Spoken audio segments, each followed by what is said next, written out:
पाकिस्तान को बांग्लादेश के हाथों एक और वाइट वॉश का सामना करना पड़ा है। इस पर तज्जिया लेंगे। हमारे साथ मौजूद हैं क्रिकेट एनालिस्ट डॉक्टर नुमान नियाज। बहुत शुक्रिया सर प्रोग्राम में अपना कीमती वक्त देने के लिए।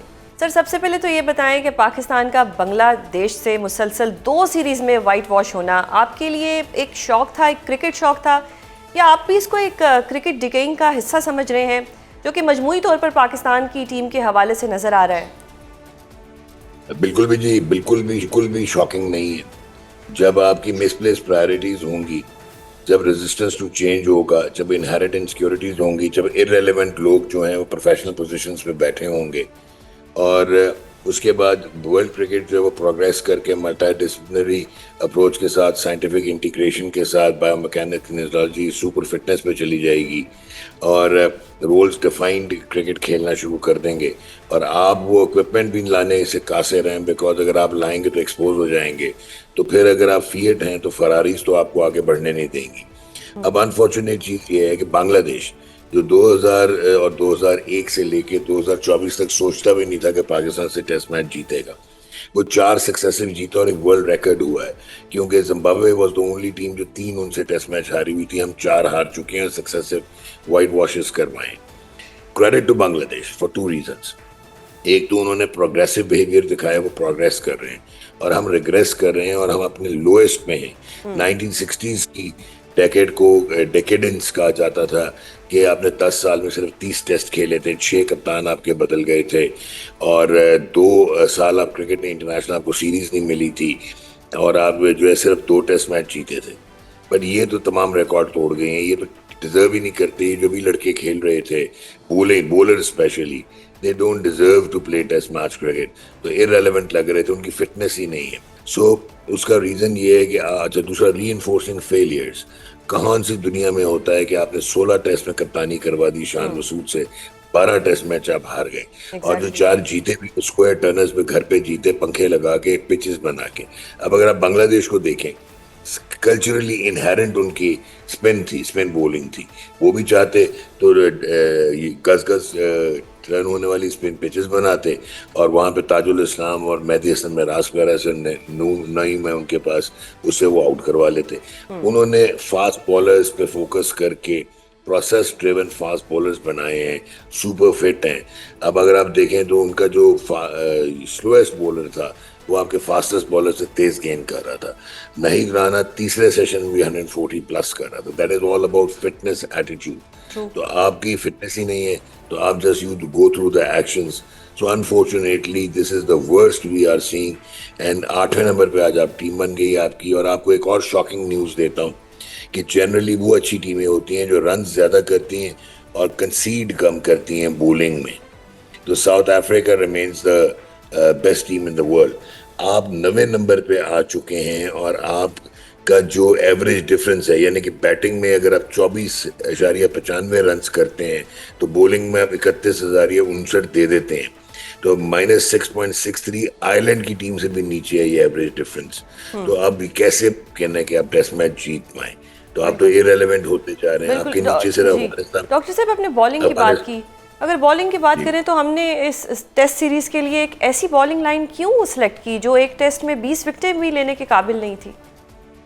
मुझे अब ये बताइए कि आपकी सिलेक्शन कमेटी मुतबातर 3 साल से नदामत हमारे लिए लेके आ रही है और ब्लंडर्स करते हैं, एविडेंट ब्लंडर्स। 2025 की चैंपियंस ट्रॉफी में जहाँ पे स्पिनिंग कंड्यूसिव चीज़ें थी, कंडीशंस थी, आपने वहाँ पे 1 स्पिनर रखा। न्यूजीलैंड में जहाँ पे फास्ट बॉलिंग होनी चाहिए थी, वहाँ पे 4 स्पिनर्स लेके चले गए।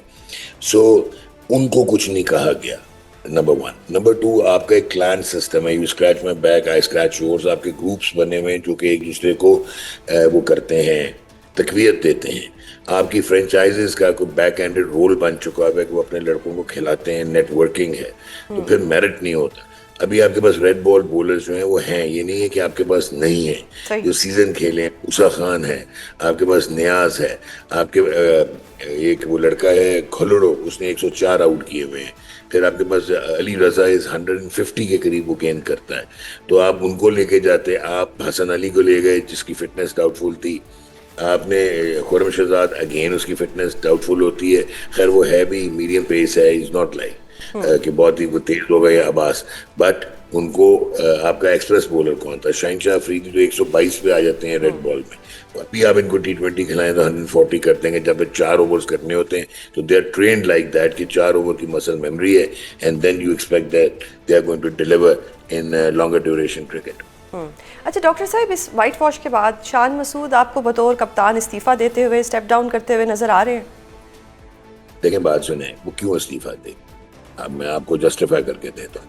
आकिब जावेद ने रिजाइन किया है पिछले 6 टूर्नामेंट हरवाने के बाद और 4 सीरीज हरवाने के बाद, since he has a right नहीं किया। वहाब रियाज एक जगह पे नाकाम होते हैं तो हम उनको दूसरा ऑफिस दे देते हैं, दूसरे ऑफिस में कभी मेंटोर के मेंटोर बन जाते हैं, कभी सिलेक्टर बन जाते हैं, कभी सुपर मैनेजर बन जाते हैं, सीनियर मैनेजर आजकल विमेन टीम के साथ हैं। Asad Shafiq men selection committee का भी हिस्सा हैं। असद शफीक जो है वो विमेन सिलेक्शन कमेटी को चेयर करते हैं। असद शफीक जो है वो Hanif Mohammad high performance centre Karachi उसके डायरेक्टर हैं और अब पाकिस्तान टीम के बैटिंग कोच हैं। सरफराज अहमद आपकी पाकिस्तान अंडर 19 और पाकिस्तान शाहीन्स के मेंटोर हैं, एडवाइज़र हैं और आपके मेन सिलेक्टर हैं, सिलेक्शन कमेटी के मेंबर हैं और अब हेड कोच हैं। सरफराज अहमद 2 साल पहले यानी पौने 2 साल पहले जब बांग्लादेश पाकिस्तान आया था, जब हम सीरीज हारे हैं, एक साइड मैच हुआ था पाकिस्तान शाहीन्स का, उनके विकेट कीपर थे और अब बगैर सैंपल साइज के, बगैर एक्सपीरियंस के वो कोच हैं। तो उन्होंने कहाँ पे कोचिंग सीखी? कोच का माइंडसेट फर्क होता है, प्लेयर का माइंडसेट फर्क होता है। अगर ये लोग सस्टेन कर सकते हैं, मिसबाह उल हक देख लें, जब से रिटायर हुए हैं वो पाकिस्तान क्रिकेट बोर्ड की ब्यूरोक्रेसी का हिस्सा है, तो फिर शान मसूद ने खुद तो कप्तान बना नहीं। ये तो उन लोगों के लिए शर्म का मकाम है कि जिन्होंने 5 या 6 टेस्ट हार गया था, तो they should have replaced him. अब शान मसूद ना सिर्फ के 12 टेस्ट एज कैप्टन हार गया है पिछले 3 साल में, 16 में से, बल्कि 1876 से लेके आज तक यानी कि 150 साल हिस्ट्री में जो 45 टेस्ट या ज्यादा खेले हैं बैट्समैन, उनमें 5th वर्स्ट एवरेज है उसकी। ना you can well imagine. Pakistan को बांग्लादेश के हाथों एक और वाइट वॉश का सामना करना पड़ा है। इस पर तज्जिया लेंगे, हमारे साथ मौजूद हैं क्रिकेट एनालिस्ट डॉक्टर नुमान न्याज। बहुत शुक्रिया सर प्रोग्राम में अपना कीमती वक्त देने के लिए। सर सबसे पहले तो ये बताएं कि पाकिस्तान का बांग्लादेश से मुसलसल 2 सीरीज में वाइट वॉश होना आपके लिए एक शौक था, एक क्रिकेट शौक था, या आप भी इसको एक क्रिकेट डिकेइंग का हिस्सा समझ रहे हैं जो कि मजमूई तौर पर पाकिस्तान की टीम के हवाले से नजर आ रहा है? बिल्कुल भी जी, बिल्कुल भी शॉकिंग नहीं है। जब आपकी मिसप्लेस प्रायोरिटीज होंगी, जब रेजिस्टेंस टू चेंज होगा, जब इनहेरिट इनसिक्योरिटीज होंगी, जब इररेलेवेंट लोग जो हैं वो प्रोफेशनल पोजीशंस पे बैठे होंगे और उसके बाद वर्ल्ड क्रिकेट जो है वो प्रोग्रेस करके मल्टी डिसिप्लिनरी अप्रोच के साथ, साइंटिफिक इंटीग्रेशन के साथ, बायोमैकेनिक्स, किनेसियोलॉजी, सुपर फिटनेस पे चली जाएगी और रोल्स डिफाइंड क्रिकेट खेलना शुरू कर देंगे,